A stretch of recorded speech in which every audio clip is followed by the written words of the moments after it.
Well, I was just going to... Okay.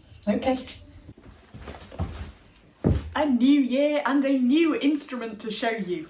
If you follow me on Instagram, you might have already heard me playing my first wobbly tunes on this, Concertina.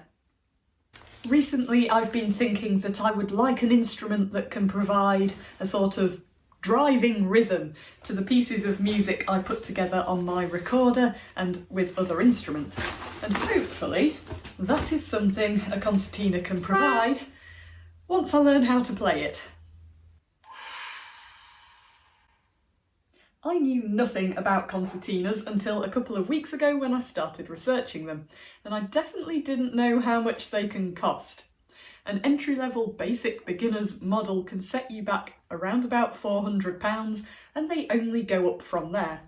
Of course, our old friend Amazon does have some cheaper alternatives at around £160, but I couldn't find anybody with a good word to say about them. Apparently they have leaky bellows and are badly tuned and are difficult to play, so I decided to steer clear of those. For a while I did consider buying myself an antique concertina. Concertinas were invented in the 1820s, and throughout the 1800s they were produced by the tens of thousands, some of them to a high enough standard to make them still playable today.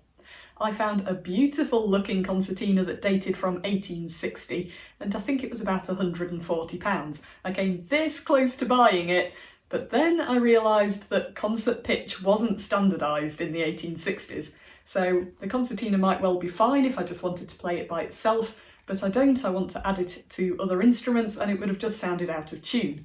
So then I would have had to have found a concertina workshop, had it retuned, serviced, any little wearable parts replaced and brought up to date, and all that, it turns out, would have cost several £100. So I was back to square one.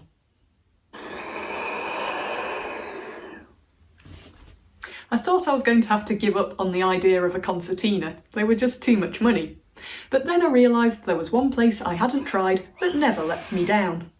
Gear4Music has a huge online catalogue of all different musical instruments of different levels and for different budgets, and one of the things they do is to produce all different instruments under their own brand name, and they're meant to be more affordable entry-level budget instruments. And that was the case with this concertina. This is Gear4Music's own brand.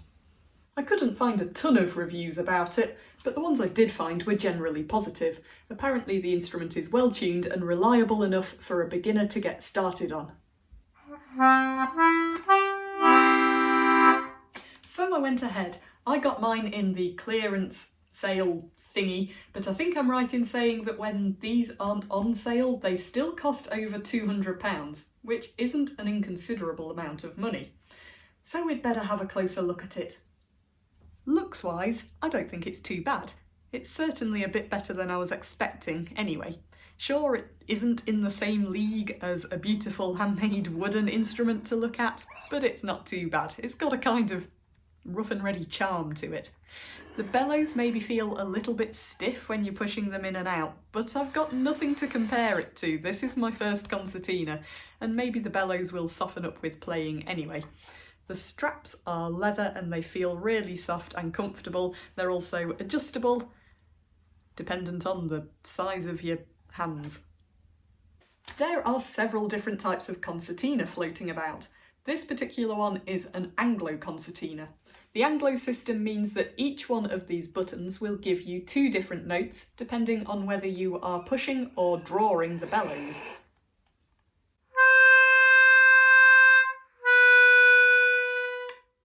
And I think that's going to take me some time to wrap my head around when I'm trying to play.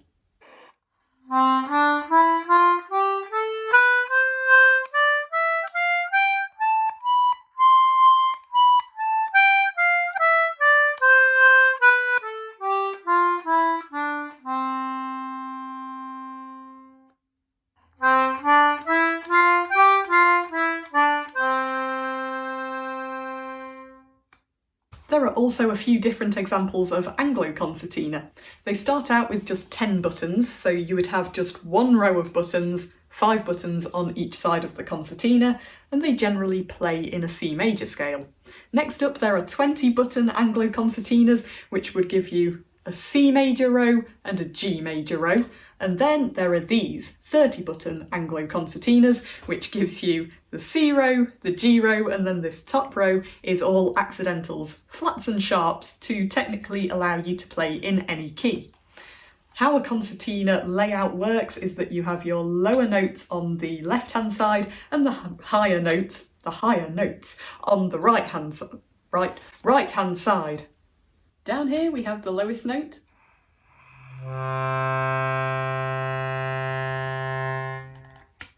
And up here we have the highest.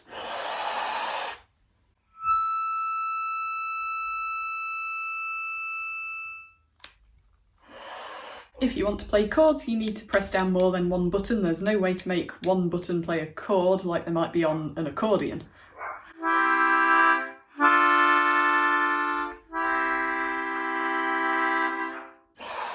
That means you can play melodies across both hands, or you could do a sort of bass rhythmic accompaniment on your left hand with the melody in the right. I can't show you any of that because I don't know how to play it yet. But I have started.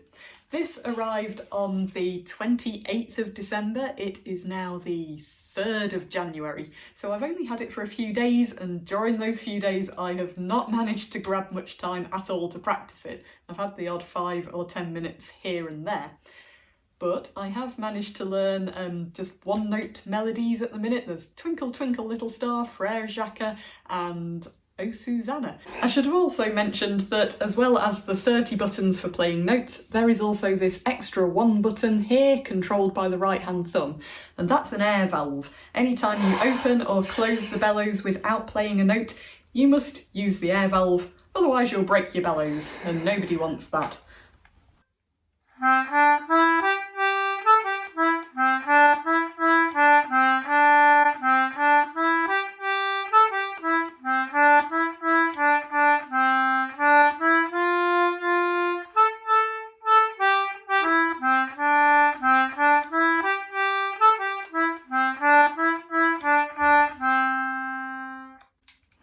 I also learnt the same tune in my right hand because of the weird pattern of the push and pull thing to get the different notes from the concertina. It means that you have to use an extra button to play it in your right hand side an octave up.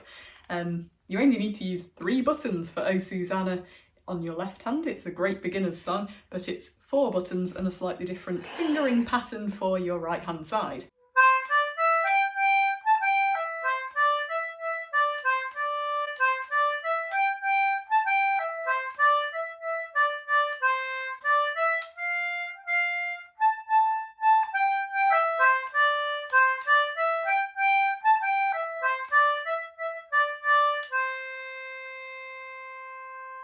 Eventually I would like, of course, to be able to play chords and things in one hand and the melody in the other, but we're not there yet. But I'll keep you updated with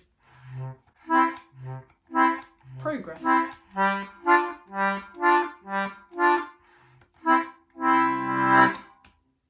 Anyway, I thought I would just give you a quick introduction to the newest member of my musical instrument family. I'm really excited about this one. I'm really looking forward to getting stuck into learning it. And I will, of course, keep you updated on my progress, as well as the progress of the instrument. How will it hold out over time? We shall see. Thank you so much for watching, and I'll see you again next time. Bye!